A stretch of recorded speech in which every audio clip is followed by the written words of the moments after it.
Hoy vamos a hablar del mecanismo piñón-cremallera y la dirección de los autos.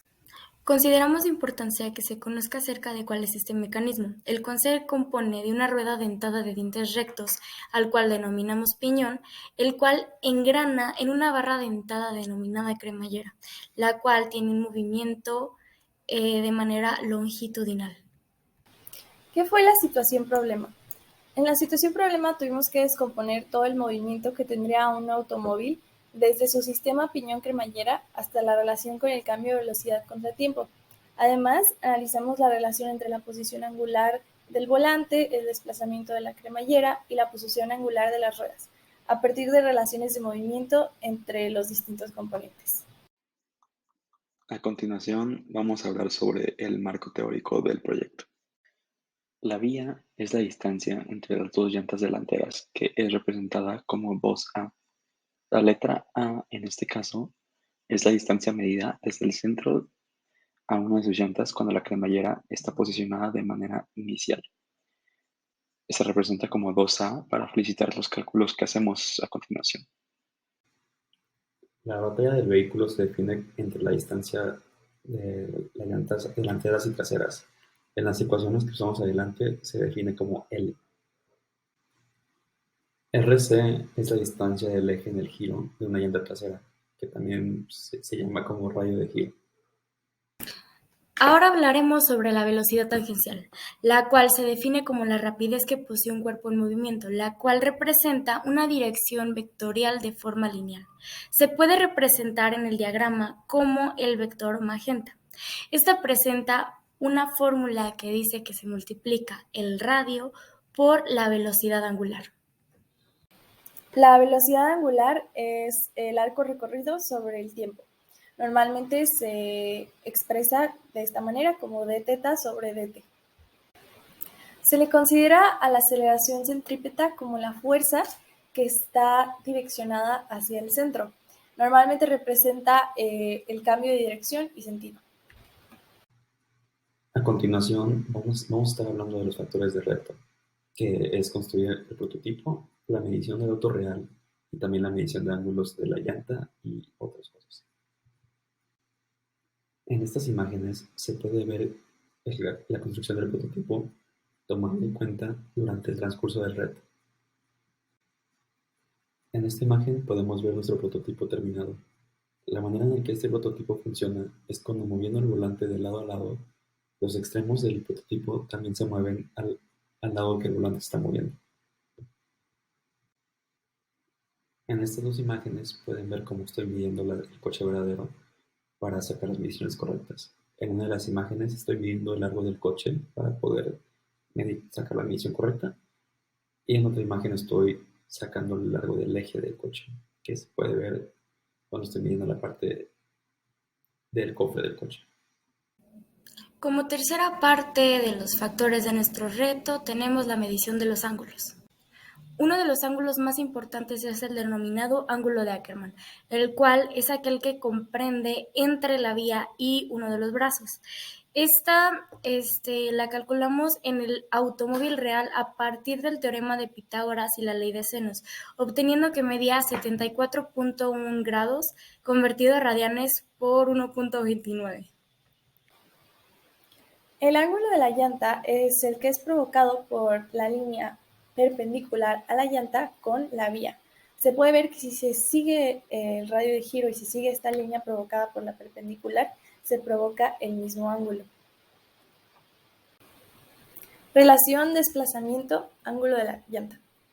Para esto tuvimos que tener bien visualizados cuáles eran los componentes del sistema piñón-cremallera. Entonces nosotros sacamos que teníamos vectores de cada lado. Teníamos el vector B, teníamos vector F y parte del vector C. Lo que necesitamos sacar primero físicamente fue obtener los ángulos máximos y mínimos de la llanta para de esta manera sacar todos los demás componentes de manera fácil del lado X y de su lado Y. Aquí se ve un poco de las fórmulas que utilizamos y claro, no siempre tuvimos los ángulos como en YA, que tuvimos que sacar relaciones trigonométricas, pero de esta manera se logró lograr.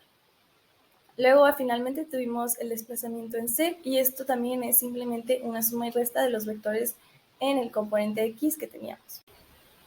En la diapositiva pasada les expliqué un poco de cómo usamos el ángulo mínimo y el ángulo máximo para obtener todos estos valores. Pero ahora les quiero enseñar un poco cómo lo hicimos físicamente para obtener estos ángulos del girado del volante. Aquí se ve como cuando le dimos totalmente la vuelta hacia el otro lado y era de 92, el ángulo de las llantas eran 35, y luego le movimos un poco el piñón y bajó un poco, y así sucesivamente. La relación que existe entre el desplazamiento de la cremallera con el giro del volante se expresa a partir de la siguiente fórmula, la cual nos dice que el desplazamiento se calcula a través del producto de un ángulo cualquiera entre 360 por el número de dientes del piñón y la distancia que existe entre estos. A partir de la fórmula presentada anteriormente, hemos logrado obtener esta gráfica dando valores aleatorios a el ángulo que gira el volante. Ahora bien, hemos hecho una segunda gráfica que también representa la comparación entre la posición de la cremallera y el ángulo girado, solamente que la diferencia se manifiesta en que esta la hemos hecho a partir de mediciones manuales y hemos notado que es una gráfica muy similar con un pequeño margen de error. Presentación de resultados. Para poder explicar un poco más de lo que fue la relación con el movimiento y con este automóvil, decidimos ayudarnos de MATLAB y del método Euler. La primera gráfica que hicimos fue la de velocidad respecto al tiempo. Con esta utilizamos la fórmula del método Euler, que dice que la velocidad es igual a la velocidad inicial por su cambio en el tiempo por la aceleración, que sería fuerza sobre masa en este caso. Aquí se puede ver claramente cómo va subiendo de velocidad y luego se queda en un lugar fijo. Con la ayuda de MATLAB, claro, tuvimos que definir primero las variables iniciales y después con un for ya cada paso se hacía automáticamente. Ahora bien, esta es nuestra segunda gráfica que representa la posición del volante respecto al tiempo, en la cual hemos utilizado la ecuación de integración que expresa que la velocidad multiplica al seno del ángulo y esto es dividido por L, que es la distancia entre las llantas.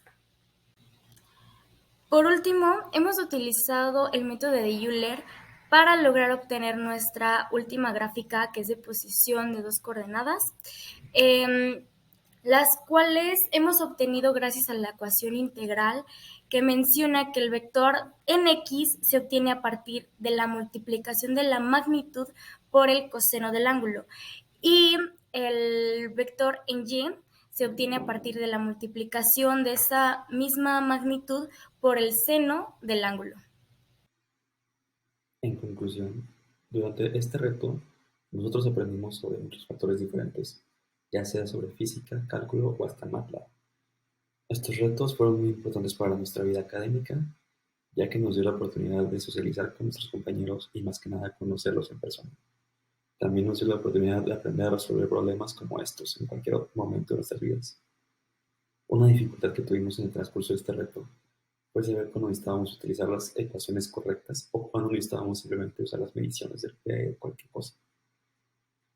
También una de nuestras dificultades más grandes fue poder llegar a terminar los trabajos a tiempo, ya que la semana 5 deja mucha tarea.